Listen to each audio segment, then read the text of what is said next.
Pendant ces 25 premières années d'existence, ils ont exploré beaucoup de sujets avec un talent délicieux et notoire. Ils nous ont plutôt habitués à n'attendre de leurs films que l'inattendu.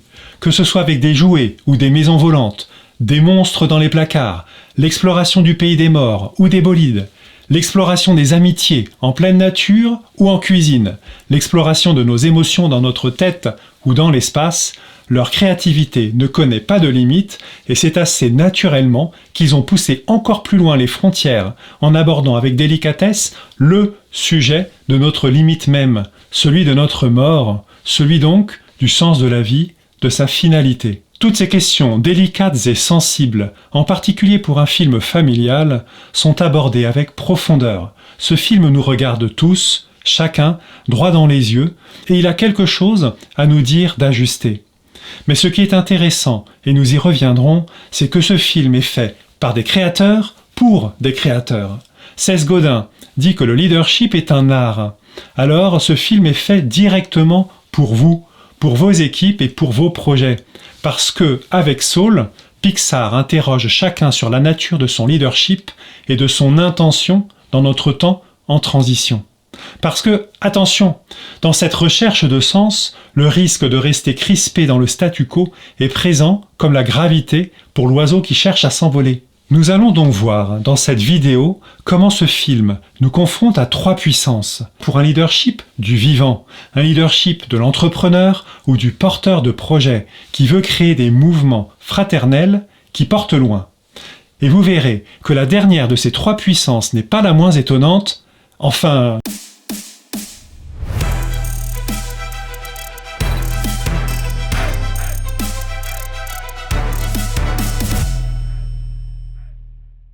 D'abord, si vous n'avez pas vu le film, j'ai fait attention à ne pas mettre de spoiler dans cette vidéo, même si je vais rentrer en profondeur dans certains éléments particuliers et importants pour éclairer le sujet. Soul, c'est l'histoire de Joe Carner, un professeur de musique de collège, passionné de jazz. Il rêve depuis qu'il est enfant de jouer dans le meilleur club de jazz de New York. Son rêve est sur le point de se réaliser quand un accident stupide le précipite dans le grand avant où les nouvelles âmes acquièrent leur singularité avant d'être envoyées sur Terre. Joe, bien décidé à revenir sur Terre, fait équipe avec 22, qui est une âme espiègle et pleine d'esprit et qui n'a jamais saisi l'intérêt de vivre une vie humaine. En essayant désespérément de montrer à 22 à quel point l'existence est riche et belle, Joe fait face aux questions les plus importantes sur le sens de la vie et de sa vie en particulier.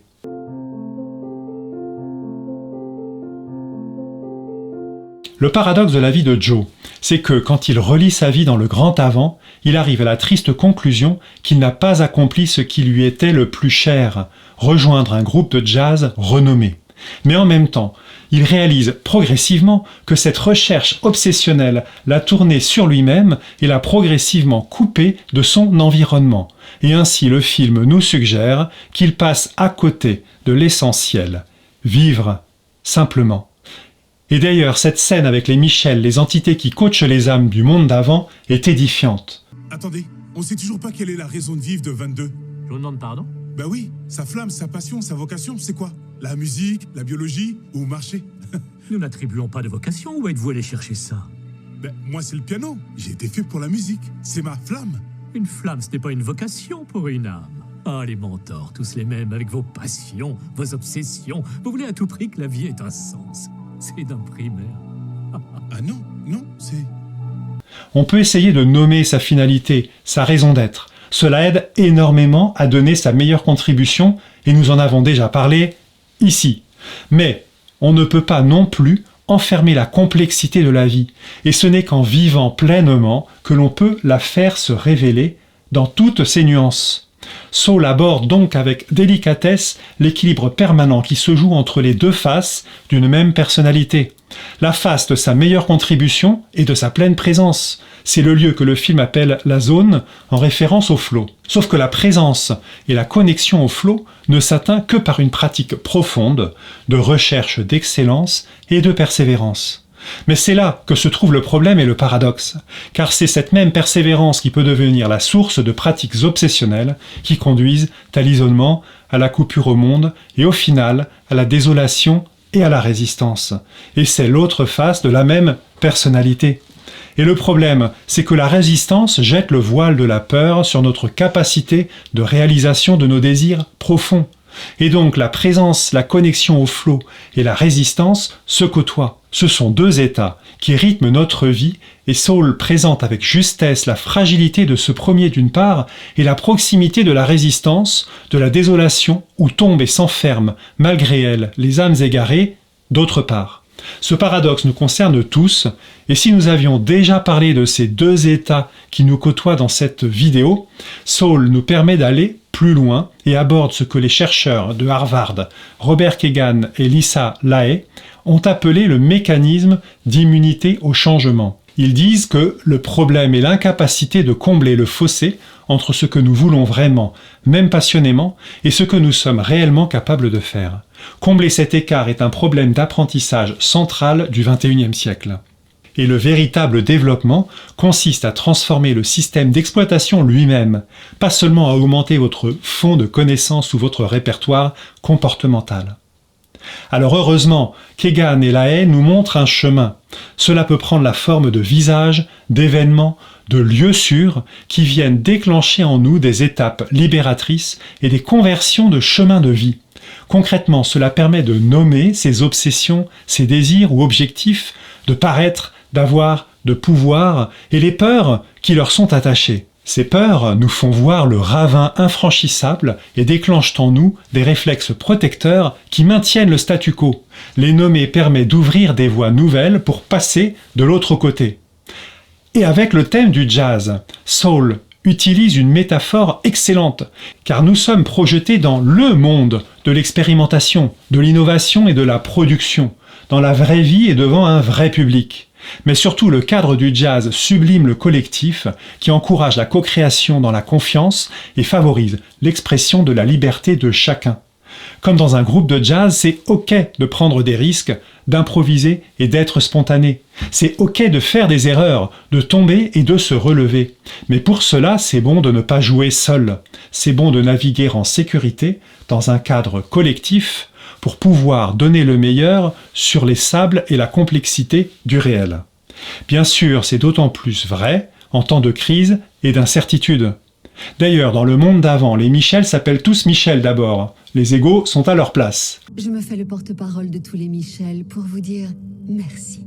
Et c'est ensemble qu'ils décident, qu'ils abaissent leur seuil de prise de risque, qu'ils innovent et qu'ils encouragent à aller de l'avant. Mais ce n'est pas tout, parce qu'il y a un autre problème.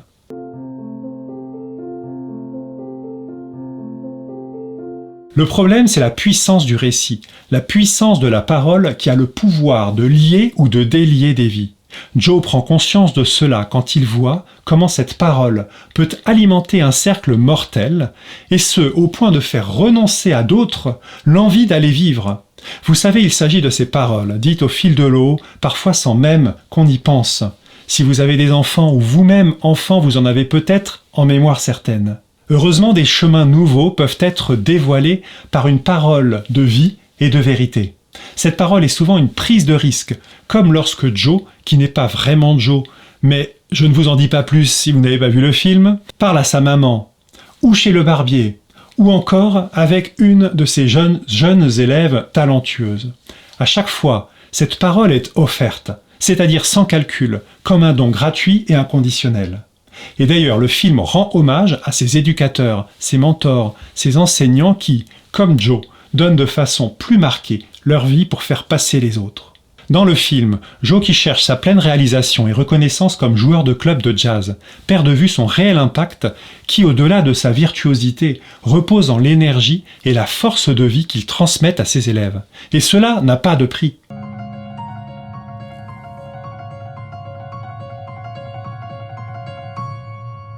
Et c'est ce que nous dit le film, c'est que dépasser l'immunité au changement passe par le don inconditionnel de sa parole dans la relation authentique. Alors si la parole est puissance créatrice, elle est profondément le fruit d'une chaîne collective. Avant d'être donnée, elle est reçue. Elle est fondée par un groupe, une communauté ou un mouvement. C'est ce qui m'amène à ce dernier point qui n'est pas le premier pour rien.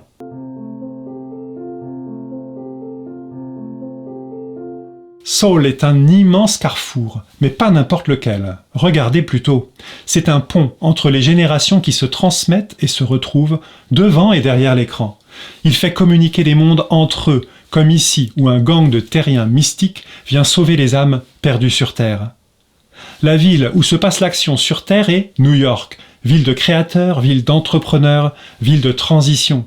L'âme de cette ville qui mêle les communautés y est authentiquement retranscrite. Il s'agit par ailleurs, en 25 ans d'existence du studio Pixar, de leur premier héros ainsi que de leur premier co-réalisateur en la personne de Ken Powers, afro-américain.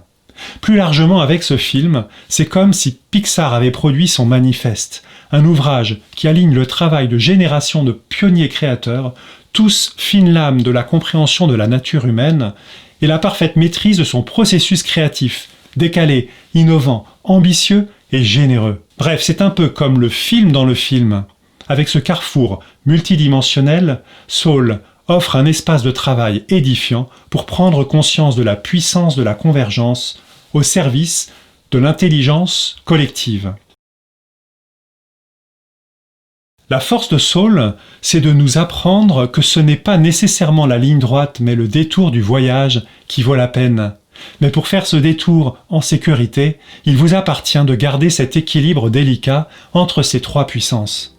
Concrètement, cultivez votre liberté intérieure en trouvant des lieux sûrs à même de vous abriter dans la tempête et coupez tous ces liens qui sont comme des fils à la patte de l'oiseau qui veut s'envoler et qui vous figent dans le statu quo. Car c'est comme cela que vous pourrez vous tenir debout dans la complexité et l'adversité et prendre votre part à la transformation pour un monde à venir qui édifie la victoire du beau, du vrai et du bien.